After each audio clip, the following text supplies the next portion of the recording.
Olá, gente. A graça e a paz do nosso Senhor Jesus Cristo, que o seu santo nome seja louvado e bendito eternamente. É muito bom estar aqui para comunicar da palavra, do Evangelho Santo do Senhor, para orar com vocês, orar por vocês. E saibam que esse tempo de confinamento tem sido um tempo também de aprendizado, tem sido um tempo de crescimento. Muitas pessoas têm compartilhado comigo que nos primeiros dias foi bem difícil e agora estão se adaptando e entendendo muito do que está acontecendo na família deles e também no mundo, né? Por que não dizer assim, ao redor de todo o mundo. E nós vamos continuar aos domingos pela manhã fazendo essas transmissões. Hoje às 18h30 nós temos a live, como vocês já estão acostumados. Então nesse período de quarentena nós vamos continuar essa comunicação com vocês e vocês podem interagir por meio das mídias sociais, vocês podem fazer os seus pedidos de oração, vocês podem fazer contato conosco. E à medida do possível, nós vamos também trazendo isso para os pequenos grupos, trazendo isso para os nossos núcleos de oração. Você pode, a igreja, mesmo a igreja estando fisicamente ali fechada, né? O templo está fechado, não estamos com as atividades lá no templo, mas a igreja do Senhor Jesus continua em ação. Nós continuamos a orar uns pelos outros, nós continuamos a ler a palavra, a partilhar da palavra de Deus uns com os outros. E por meio dos pequenos grupos, nós interagimos pelo WhatsApp e temos também algumas plataformas que têm servido para nos juntar virtualmente, né? Juntar ainda que distantes, e ali a gente vê uns aos outros e consegue rir uns com os outros e chorar também uns com os outros. Porque é isso que a palavra de Deus nos diz, que devemos se alegrar, nos alegrar com aqueles que se alegram e também chorar com os que choram. E como igreja, como corpo de Cristo, nós fazemos isso. E eu gostaria de orar agora. Orar é conversar com Deus, né? É abrir o nosso coração, é dizer do que passa, da alegria, da tristeza. E a igreja do Senhor Jesus, durante esse tempo, tem orado, tem buscado a face do Senhor. E nós vamos fazer isso agora, orando e orando por aqueles que estão enfermos, por aqueles que estão com dificuldades de trabalho, com dificuldades de sustento, de renda. E vamos orar por eles também. Nós, na igreja, estamos com uma ação voltada para esse grupo mais carente. Então, se envolva nessas ações, contribua com aqueles que precisam mais e que têm menos. E você pode contribuir de diversas formas. Os líderes de pequenos grupos estão imbuídos de ajudar nesse processo de fazer a ponte entre aqueles que necessitam e aqueles que têm, aqueles que mais precisam e aqueles que podem ajudar nesse instante. Então, procure o seu líder de pequeno grupo, procure a liderança da igreja, que estará apta a lhe conduzir, tanto para ser abençoado, se a sua necessidade assim requer, quanto para abençoar, fazer o canal, ser o canal, ser a ponte daqueles que precisam também contribuir e podem ser bênção na vida dos que mais precisam. Vamos orar? Bendito Deus e eterno Pai, no precioso nome de Jesus, nós estamos na Tua presença, nós vivemos na Tua presença por causa da obra de Jesus, mas nós nos reunimos agora em oração, nós nos unimos em oração, em torno de Jesus Cristo, morto e ressuscitado, vivo eternamente. Nós oramos debaixo do nome que tem toda autoridade sobre qualquer realidade. Nós oramos no nome que tem poder sobre o inimigo, sobre os espíritos maus. Nós oramos no nome que tem poder sobre a chuva, sobre o sol. Nós oramos no nome que tem poder sobre os vírus, sobre as pestes, sobre todo o mal. É o nome de Jesus, o nome que está sobre todo nome. E é no nome dele que nós clamamos por aquelas vidas que estão enfermas, por aquelas vidas que já contraíram o coronavírus, que o Senhor Deus lhes dê graça para que saiam dessa situação tão terrível, tão difícil com vida e possam, ó Deus, caminhar a caminhada normal, a lide normal da vida. E também oramos pelos seus familiares, por aqueles que estão angustiados, por aqueles que estão nos hospitais, que estão apoiando em casa, aqueles outros que não estão em casa, mas tiveram de ser hospitalizados. Nós pedimos a Deus a tua misericórdia para com essas famílias, pedimos por aquelas famílias que têm menos e agora precisam dessa ajuda do governo e precisam da ajuda dos irmãos, dos amigos, daqueles que agora vão estender a mão e vão partilhar o pão, vão partilhar um pouco do dinheiro, vão partilhar um pouco do remédio. Ó Deus, que tu tenha misericórdia dessas famílias e que tu uses a tua igreja, use as pessoas de bom coração para nesse instante partilharem, ó Deus, com um dever cristão, Pai. Deus, nós oramos, nós suplicamos que o Senhor tenha misericórdia. Se não for a tua misericórdia, se não for a tua graça, ai de nós, ai da humanidade, ó Deus. Então tem misericórdia da humanidade. Eu sei que quando o Senhor olha para a humanidade e vê, ó Deus, tanto mal, e vê tanta miséria espiritual, vê tanto afastamento das coisas boas e de Ti, eu sei que se o Senhor for fazer justiça, o que será de nós, humanidade? Mas, Senhor, eu clamo a tua misericórdia, que o Senhor tenha clemência, que o Senhor olhe para todo esse povo que circunda, que habita esse globo, que o Senhor tenha misericórdia de nós, Deus, e alivie a humanidade dessa pestilência tão terrível que tem matado a tantos. Deus, tem misericórdia, é o que nós clamamos ao Senhor, no nome bendito de Jesus. Amém. Amém. Hoje, ainda com base em Atos 28, 31, eu quero trazer uma palavra para você. Essa é a última das reflexões feitas neste texto em específico, Atos 8, 31. E nós vamos continuar a falar sobre essa situação de confinamento, de dificuldades e como agir nelas, mas não em Atos 8:31. A partir do domingo que vem eu já vou trabalhar em outros textos, mas hoje, com base nesse texto, eu quero ver um pouco diferente do que nós já vimos. Nós já vimos, por exemplo, que é preciso priorizar o reino em detrimento das nossas vontades, e também vimos que podemos viver como livres mesmo estando presos, né? Parece um paradoxo, mas foi assim que Paulo viveu, em plena liberdade espiritual, pregando livremente, é o que o texto diz, mesmo estando confinado e com tantas limitações. Mas ele não foi o problema para a limitação, ele foi solução para aquelas situações todas. Então, hoje, eu gostaria de fazer a seguinte pergunta, que você se perguntasse comigo, né? O que eu posso fazer para ser útil no reino de Deus nesse tempo de confinamento? O que você pode fazer para ser útil nesse tempo? Pense um pouco sobre isso. Eu gostaria de que você não se visse como um inútil no reino. Então, o que você pode produzir no reino de Deus, mesmo confinado? De que modo você pode ser bênção na vida de alguém? Na vida de alguém que está precisando, de repente precisando mais do que você? Então, há uma lição preciosa nesse texto de Atos 8:31, 28:31, que diz o seguinte: pregando o reino de Deus e ensinando com toda liberdade as coisas pertencentes ao Senhor Jesus Cristo, sem impedimento algum.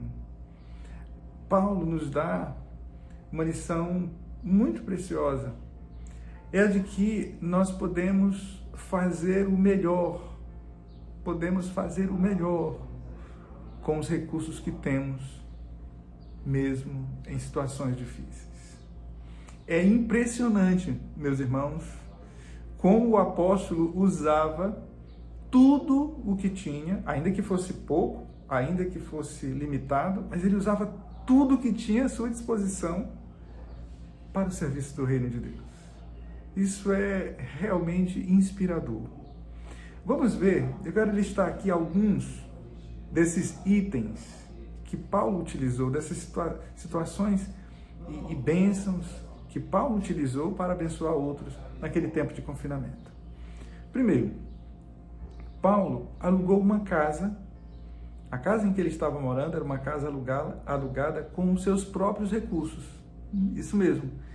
Paulo tinha aquela ideia de investir no reino de Deus, então não era venha a nós e vosso reino nada, né? Paulo investia do que ele tinha, do seu próprio dinheiro, né? Geralmente os missionários precisam de oferta, Paulo também precisou de oferta, as igrejas ofertaram a Paulo. Mas quando ele tinha condições, o dinheiro dele era o dinheiro do reino. Ele dispunha do que tinha e investia no reino. Ele era um investidor, não na bolsa do seu tempo, mas no reino de Deus. Curioso isso. Então, ele investia do que tinha, os seus recursos, no reino de Deus. Paulo não podia sair da sua casa, mas ele atraía as pessoas para lá. Isso também é algo formidável que aprendemos com o apóstolo. Ele recebia as pessoas em sua casa. Se você ler os versículos anteriores, você vai perceber que ele recebeu um grupo de judeus ali e ele conversou com os judeus sobre Jesus Cristo. Então, ele podia compartilhar sobre Jesus, mesmo naquela casa. Ele atraía. E é interessante que, mesmo que Paulo não pudesse ir até os judeus, ele usou algo que, de repente, você tem. Numa maior ou menor escala, você tem, que é a sua influência. Paulo tinha sido um homem conhecido entre os judeus, respeitado entre os judeus de toda aquela região.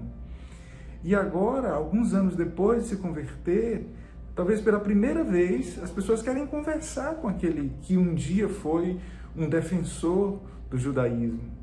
Então ele usa a sua influência de muitos anos como um judeu conservador para agora falar de Jesus aos seus irmãos judeus conservadores de então. Olha só que coisa interessante.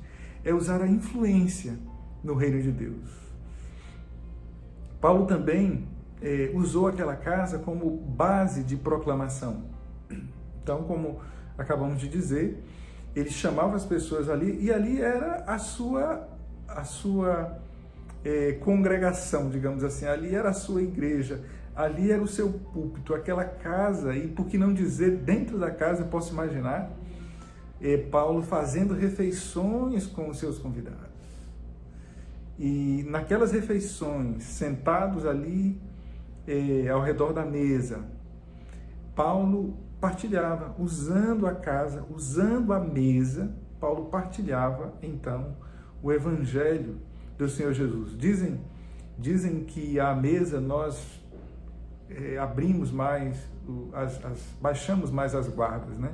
E comendo, conversando, nós conseguimos abrir o coração e também ficar abertos ao que os outros têm a nos dizer.